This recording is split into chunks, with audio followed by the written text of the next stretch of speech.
Welcome friends! If you've been following along, you're familiar that this Supra has a TH400. If you have not been following along, check out the link below to the first video when I brought it home. Today, what we're going to do is we're going to take the OEM shifter and get rid of it. Instead, we're going to install a more appropriate shifter for a race car. We're going to do some welding, fitting, and then we're going to clean up our base tune, take it for a drive to see what it really feels like when a car comes together. I'm Yana, and you're on the Red Carbon YouTube channel, where we learn, build, and race.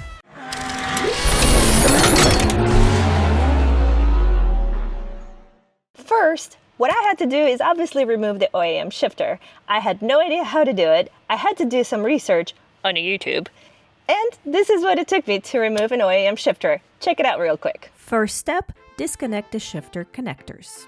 There are 3 connectors. Blue and white are rigidly mounted, so they take a little finagling. The last one's on the driver's side, and that one pops right off. Using a pick tool made the whole process way easier, but you try your own way. Next, you'll want to pull out the center console. There are 4 screws. 3 are easy to spot, and the last one hides inside the storage compartment. Once those are out, the whole console lifts right off, giving you way more room and clear access to the shifter bolts. There are 4 bolts holding the shifter in place. Just unscrew them and it's free. Well, as long as you've already disconnected the shifter cable. I hadn't, so I had to backtrack and take care of that first. Rookie move. Once the shifter cable's disconnected, the shifter pops right out. Little tip, if you set it to neutral first, it makes the whole job way easier. And it's out. And of course I had to let Matt know of my success.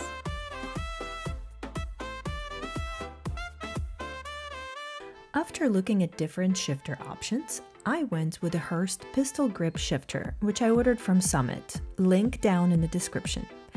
This shifter works with either a Power Glide or a TH400. Out of the box, it's set up for a 2-speed Power Glide. But since I'm running a 3-speed Rossler TH400 with reverse, I needed to remove the built-in stopper that blocks 3rd gear. The process is simple, and the kit includes everything you need.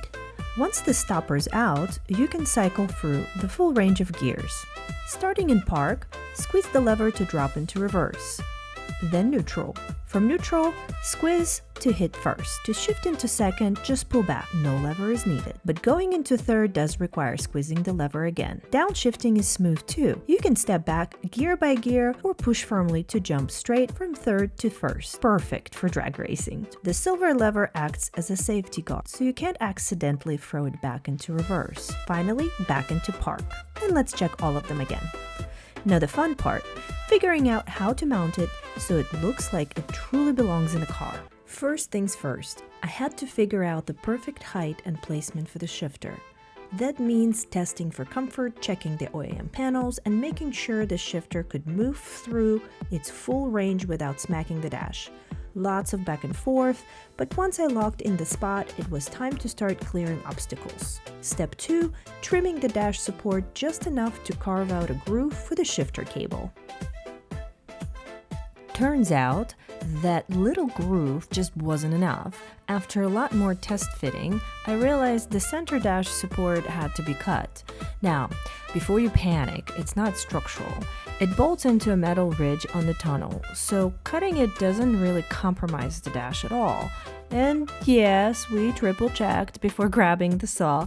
Once I cut into it, it also became clear that to get the shifter's full range of motion and to keep the OEM panels looking stock, the automatic shifter surround panel itself needed some trimming. So I carefully outlined my first cut. Honestly, pretty nerve-wracking. One wrong move and I'd be hunting down a replacement panel. However, and luckily for me, they're still floating around on eBay. And for your information, Junsei even makes brand new ones. I'll drop a link below. I cleaned up the cut edges and smoothed out the ridge. Because hey, neat workspace, neat results. Then it was back to test fitting. Trimming the shifter surrounds worked okay, and the shifter had full motion without hitting the dash.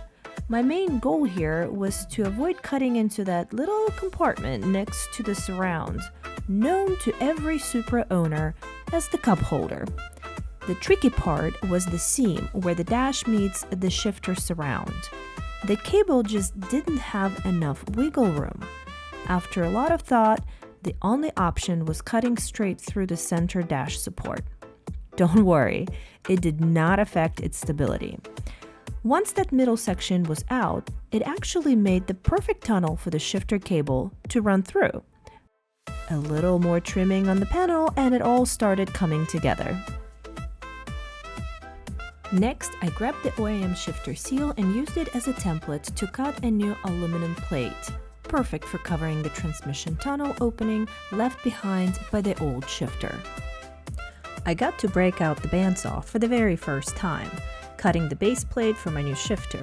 Using the OEM rubber seal as a guide, I marked where to drill so I could reuse the factory bolt locations.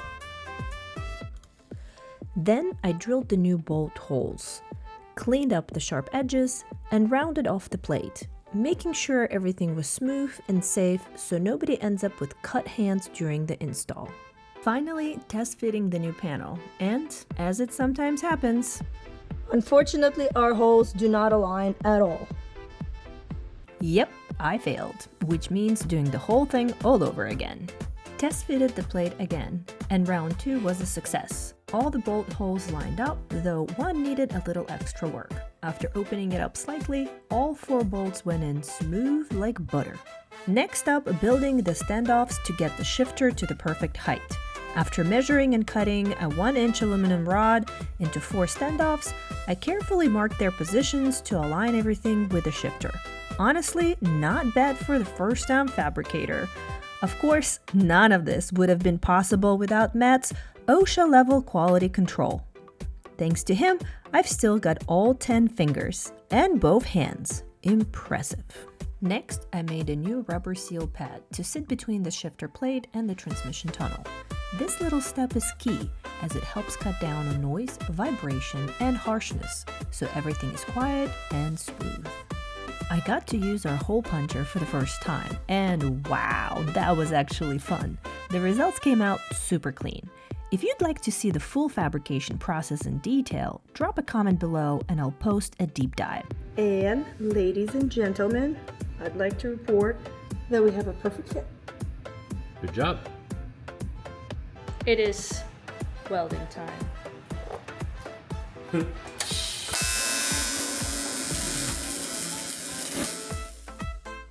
This was only my second time ever welding, but of course I had to start with one of the most difficult materials instead of practicing on something simple. Who has time for that, right?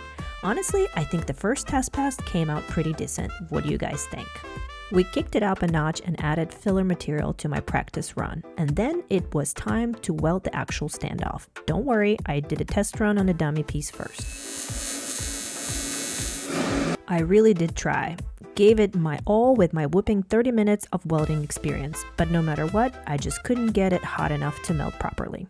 Alright, so obviously this is not the quality of work that we need to weld a shifter.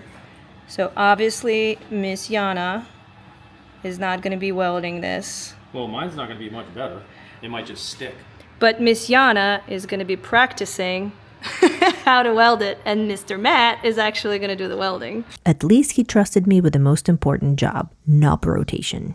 What's your Available rate? for hire, professional amp adjuster. That's all I do. What's your rate, though? My rate is $250 an hour. Oh, that's cheap. Non-negotiable. Minimum 3 hours of pay. That's cheap. Sold. You're gonna sell it in the first day. Well, you know what? I need to pay for that Supra somehow. It's not a bad way to do it. It's very expensive. Are you ready? Ready?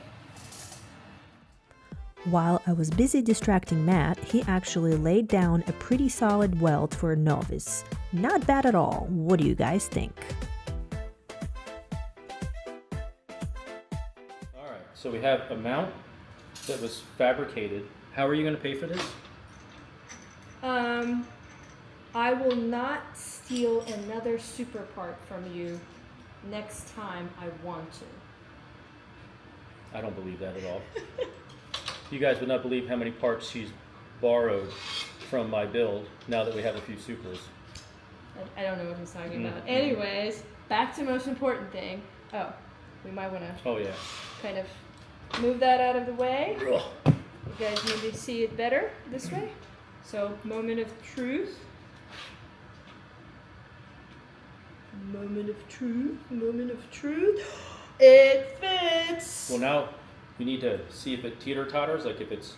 A little bit. Well, that might be the plate. Let me hold the plate. okay. Yeah, just a bit. Yeah, so we're just... Oh, see how you're not centered on this one? Okay. Well, let's do this real quick. Oh, it's so minor. I wonder... Well, I know, but we want to make it as good as possible. So, quick question, and maybe you guys wondering too, I don't know.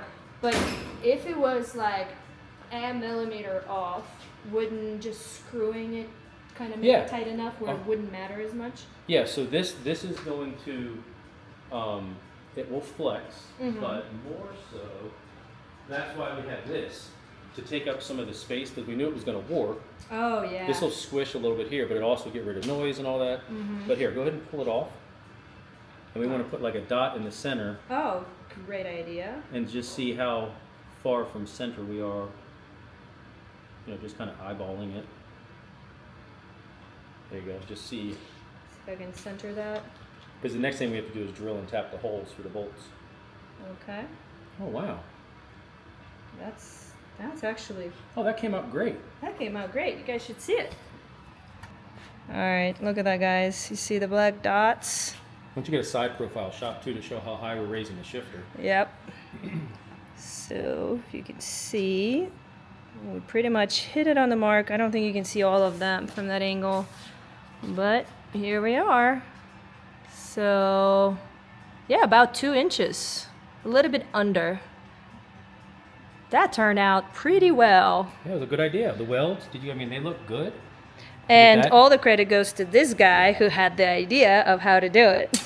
Yeah, that came out good. We ended up doing a little detour to Harbor Freight, our favorite detour store. And we got this 5 feet 10-inch bench press from Harbor Freight. So let's get it set up.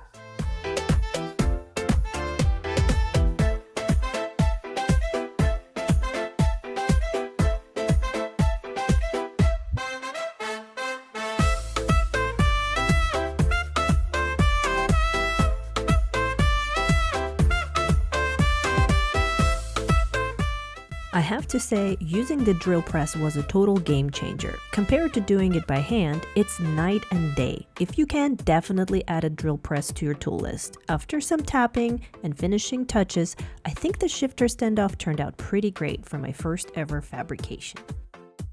Agitating. That's what you Everybody. do. You don't need to do that much. Well, besides agitating the people around me, I also had to agitate both the rubber and aluminum parts of the plate. That little step helps the glue bond much stronger.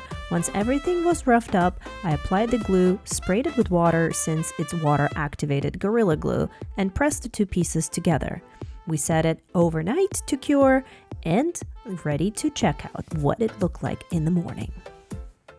All right. It's the next day morning, and we're ready to check how the glue managed itself. All right, let's take a look. We actually have not seen it. All right, so we have a very special presenter over here. Very good, thank you. Love it, absolutely love it. What do you call your art piece, sir? I call it rubber aluminum. Rubber aluminum, wow, that's very fancy. And what does it represent? It represents art in an automotive fashion. All right, love it. Okay, let's actually, for real, check it out. The glue bonded really well and even expanded out the sides, which is exactly what it's supposed to do. It was hard to the touch, so I called that a win. I did spend a few minutes trimming the extra glue to clean up the edges. Overall, I'm pretty happy with the final result. What do you guys think?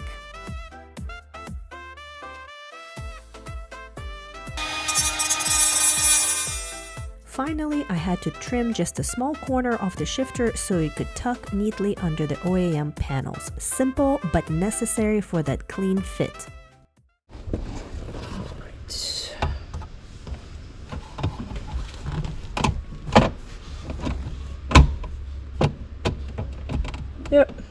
clear now. Totally clear. So that's the best we can do for right now. Yeah, that came out good. That came out fantastic, guys. What do you all think? After we know everything works and the shifter cable is connected correctly and it actually shifts all into the correct gears, we're gonna get it all prettied up. We put a boot on. Yeah, put a and then it will finish look on it. really nice at that point. So we need to now flip this around to see if it'll kind of go where that oxygen sensor wiring I showed you. Mm-hmm. So that's going to require you to remove it from the shifter. All right. Actually, go ahead and pull both panels out. Yep. While testing different shifter cable placements, tacking it along the driver's side of the tunnel, we realized the center dash support needed even more trimming, a little more cutting, and finally, the shifter and the cable fit like a glove. Next, we had to figure out the best fitment for the shifter cable that came with the kit. Yay for included parts! At 6 feet long, it was just the right length for the job. We tested a few different routing options, making sure the cable wouldn't snag or bind during full shifter travel. After a little trial and error, we locked in the plan for where it would mount. With that settled, it was time to pull the old shifter cable out. Not the hardest step, but definitely one of those jobs where patience pays off. You want to be careful not to damage anything around it while working through tight spaces. And as always, if you guys want to see the steps in greater detail, the measurements, the routing, and all the little tricks, drop a comment below. I'll be happy to share a full deep dive into the whole process.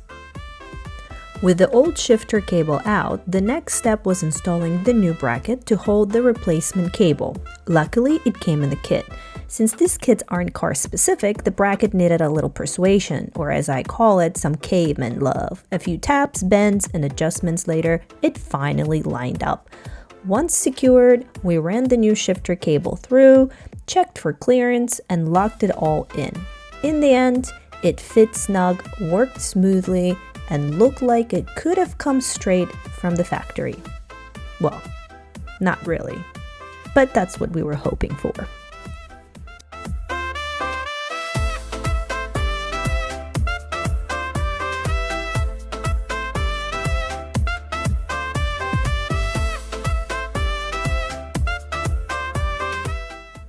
We finished up the final points of installation of the new shifter cable, then proceeded to make sure that all of our gears are actually aligned, which took a little bit, but once that was done, the whole assembly was complete. And I have to pat myself on the back. I think it turned out pretty damn well. What do you guys think? I really want to know your opinion. Make sure to comment below. So the shifter is done, my very first fabrication, very excited. And as I mentioned at the beginning, we also need to fine tune, clean up our base map. So we're gonna do that now, and then we're gonna take it out for a drive to make sure the shifter works fine, make sure our idle and our base map looks good, because then the car will be ready to be driven around, and then we can move on to the next step. So without further ado, let's get the base map cleaned up.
Now that the car was idling nicely, it was time to take it for a test drive. Take 12.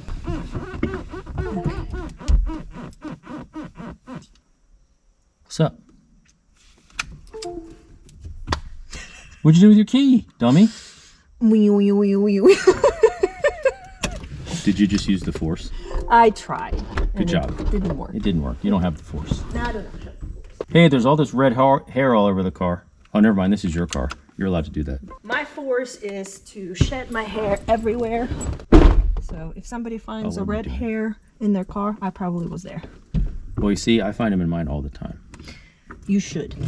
That's how I deter other women. Yes, because I spend a lot of time with other women. About All my personalities. You said it, not me. All right. Look at that matte white tuned idle. All right, fired up right away. Nice. Coming down to our idle, which is set at 1,050. Nice. Yeah. Pretty All much right on target. Right on target. And then go in gear, should drop for a second. And maintain. Awesome. That's fixed. Very good. I'm a car tuner. You're a car tuner. Are you ready? Yep.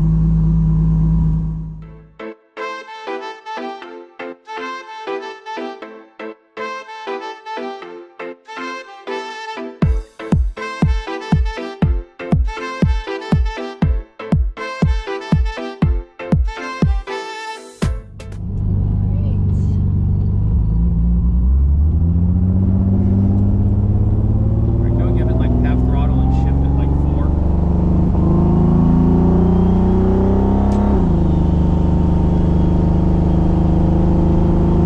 Yeah. Oh, it's third. Shift's nice. Yeah. Is it better than your other shifter? Oh my gosh. I'm never going back to OEM ever. No, you never will. Once you go aftermarket, you never go back.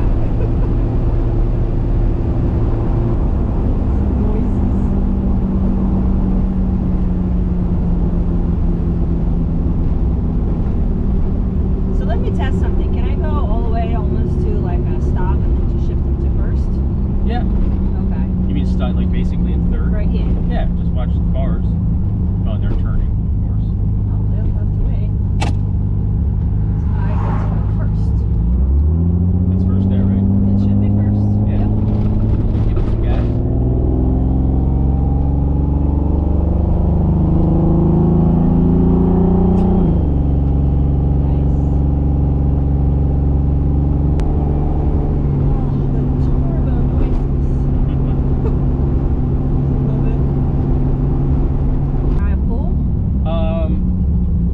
Yeah, I think you're fine. There should be plenty of fuel in the car. First, now let's go.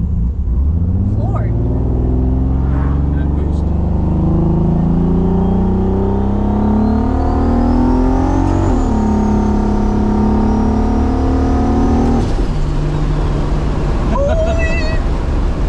I love it! This is the best car ever. Oh my gosh. I think you should rev it up a little higher next time. Ooh. Alright, so this was at like 550, 100, Okay. 52. Do you want me to rev it up to 6? Probably on 6, yeah. Alright, let's do it again. We have to do it again, right? We have to do it again. Okay, we have Yes. to. Oh You my gotta get god. Oh wow. Ooh, it's like awesome butterflies. Well, 5 to 6 should feel a lot different, that's for sure.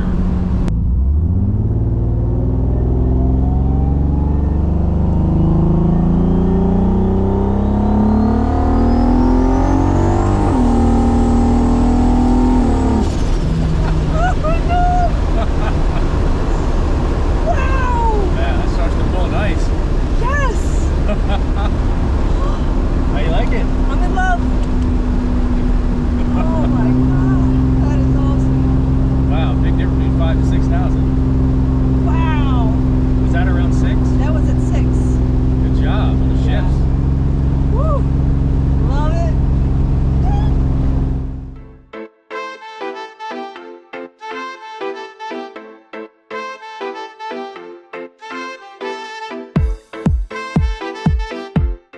Okay, so we're back. I cannot stop smiling. Was absolutely amazing. That's pretty much it for today. But if you guys were watching the RS3, finally we got everything. We got the final piece. I think so. The IROS intercooler has arrived, and that project is ready to kick off. If you're not familiar with it, do check it out. There's a link right there. And for this car, now we need to put the interior back together. We need to finish the shifter and make everything look very pretty and like it belongs. And there's an enormous list of other stuff that we need to do to the car before it even considered safe to take somewhere to start beating on it.